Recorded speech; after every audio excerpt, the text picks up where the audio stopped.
જય માતાજી મિત્રો, પુષ્પાની રસોઈમાં તમારું સ્વાગત છે। આજે આપણે મેથી અને સોજીમાંથી એક નાસ્તો બનાવવાનો છે। તેના માટે એક બાઉલ લઈ લીધું છે। તેમાં આપણે એક બટાકાને મેં એકદમ છીણી લીધું છે, કાચું જ બટાકું લીધું છે, તે લીધું છે છીણીને। એક મોટું બટાકું છીણી લીધું છે, એક વાટકી જેટલું લીધું છે। આજે ફટાફટ ને ટેસ્ટી એવો હેલ્ધી એવો નાસ્તો બનાવીશું। અને એક મોટી ડુંગળી મેં ઝીણી કટ કરી લીધી છે,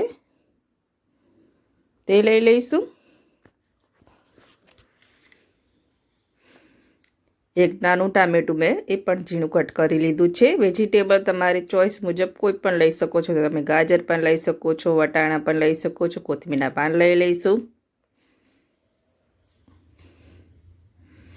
લીલા મરચાં,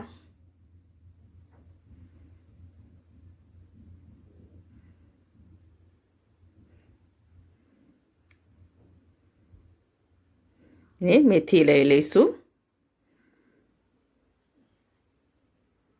એક વાટકી જેટલી મેથી લઈ લેવાની છે। એક બાઉલ આપણે સોજી લઈ લઈશું, જે ઝીણો સોજી આવે છે તે લેવાનો છે। ને અડધી વાટકી જેટલો ચોખાનો લોટ લેવાનો છે।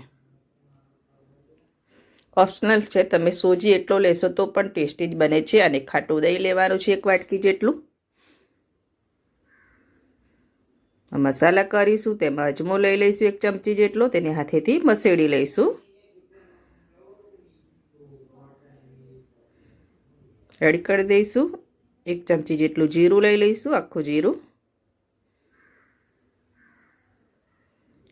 અડધી ચમચી જેટલી હળદર, અડધી ચમચી જેટલું લાલ મરચું, આપણે લીલા મરચાં લીધા છે તે પ્રમાણે લાલ મરચું એડ કરવાનું છે। ધાણા જીરું લઈ લઈશું, સ્વાદ અનુસાર મીઠું લઈ લઈશું, હિંગ લઈ લઈશું, અને એક ચમચી જેટલી ખાંડ લેવાની છે। ખાંડ ઓપ્શનલ છે, તમે લેવી હોય તો લેજો, નહીં તો સ્કીપ પણ કરી શકો છો તમે, પણ થોડું લેશો તો સરસ લાગશે। હવે પહેલાં સરસ મસાલાને આપણે મિક્સ કરી દેવાના છે।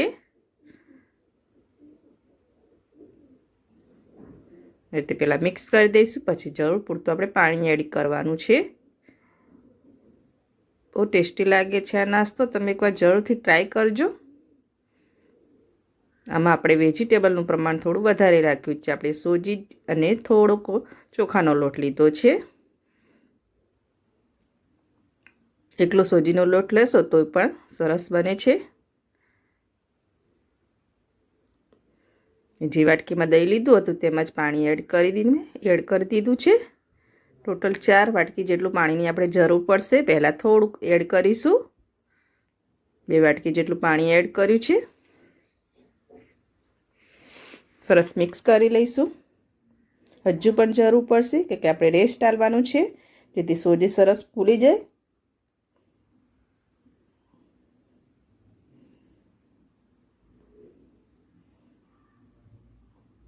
આ રીતે મિક્સ કરી લેવાનું છે।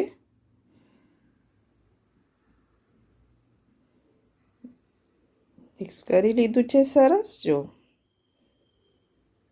હવે આપણે આ ઢાંકીને મૂકી દઈશું 15 મિનિટ માટે, જેથી સોજી સરસ આપણો ફૂલી જાય।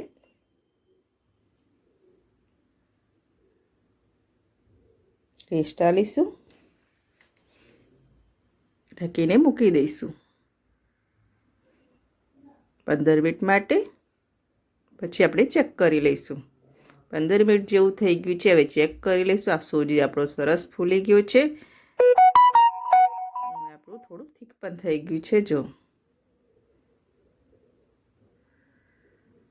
પાણી એડ કરીશું, એક વાટકી જેટલું પાણી એડ કરીશું, મિક્સ કરી લઈશું। મીડિયમ થીક બેટર બનાવવાનું છે, બહુ લિક્વિડ ફોર્મમાં નથી બનાવવાનું। જો થઈ ગયું છે સરસ આપણું બેટર, મીડિયમ થીક બેટર બનીને રેડી થઈ ગયું છે। જો બાળકો મેથી ના ખાતા હોય તો તમે આ રીતે સોજીમાં મેથી એડ કરીને નાસ્તો બનાવી શકો છો। બેકિંગ સોડા લઈ લઈશું 1 ચમચી જેટલા। હવે તેના પર અડધો લીંબુનો રસ લઈ લઈશું।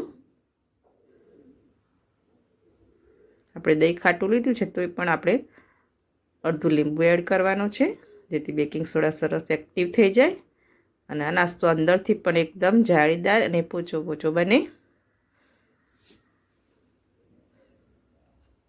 મિક્સ કરી લઈશું સરસ.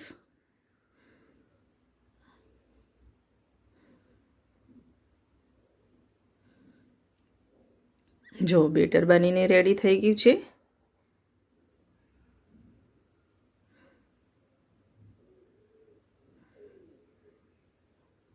એક જ ડાયરેક્શનમાં સરસ ફેટી લીધું છે.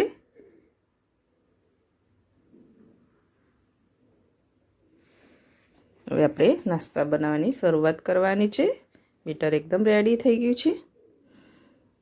તેના માટે એક પેન લઈ લઈશું. 1 ચમચી જેટલું તેલ લઈ લેવાનું છે. રાઈ લઈ લઈશું અડધી ચમચી જેટલી. જીરું લઈ લઈશું અને સફેદ તલ લઈ લઈશું. 1 ચમચી જેટલા સફેદ તલ લેવાના છે વઘારમાં.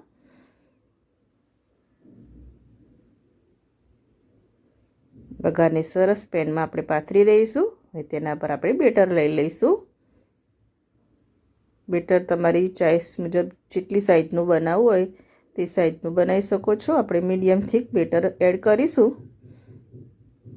પેનમાં સરસ પાથરી દઈશું.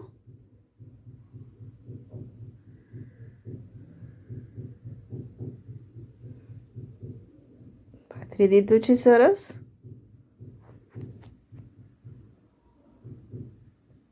હવે તેને આપણે ઢાંકીને મૂકી દઈશું 5 મિનિટ માટે. પછી તેની સાઈડ ચેન્જ કરીશું. 5 મિનિટ જેવું થઈ ગયું છે, ચેક કરી લઈશું. જો ઉપરથી એકદમ ડ્રાય થઈ ગયો છે અને નીચેથી પણ સરસ ક્રિસ્પી થઈ ગયો છે. હલકા હાથે તેને એકદમ ક્લીન કરી લેવાનો છે અને પછી તેને પલટાઈ દેવાનું છે. આવી રીતે ઉલટ કરીને થોડું તેલ લગાવી લીધું છે અને નાસ્તાને આપણે ફરીથી ઉપરની સાઈડ શેકવા માટે નીચે એડ કરી દેવાનો છે. હવે ફરીથી ઢાંકીને મૂકી દઈશું. ટોટલ 10 થી 15 મિનિટ જેવું લાગે છે. મીડિયમ આંચ ઉપર એકદમ ક્રિસ્પી કરી લેવાનો છે. એકદમ ક્રિસ્પી થઈ ગયો છે ને મેં પ્લેટમાં લઈ લીધો છે અને પીસમાં કટ કરી દીધો છે અને કેચઅપ સાથે મેં સર્વ કર્યો છે. એકદમ ટેસ્ટી એવો મેથી અને સોજીનો નાસ્તો બનીને રેડી થઈ ગયો છે. તમે એકવાર જરૂરથી ટ્રાય કરજો. એકદમ ટેસ્ટી અને વેજીટેબલથી ભરપૂર આ નાસ્તો છે અને ફટાફટ બની જાય છે. અને જો તમને મારી આ નાસ્તાની રેસીપી ગમતી હોય તો મારા વિડીયોને લાઈક કરજો, સબસ્ક્રાઈબ કરજો અને બેલ આઇકન જરૂરથી દબાવજો.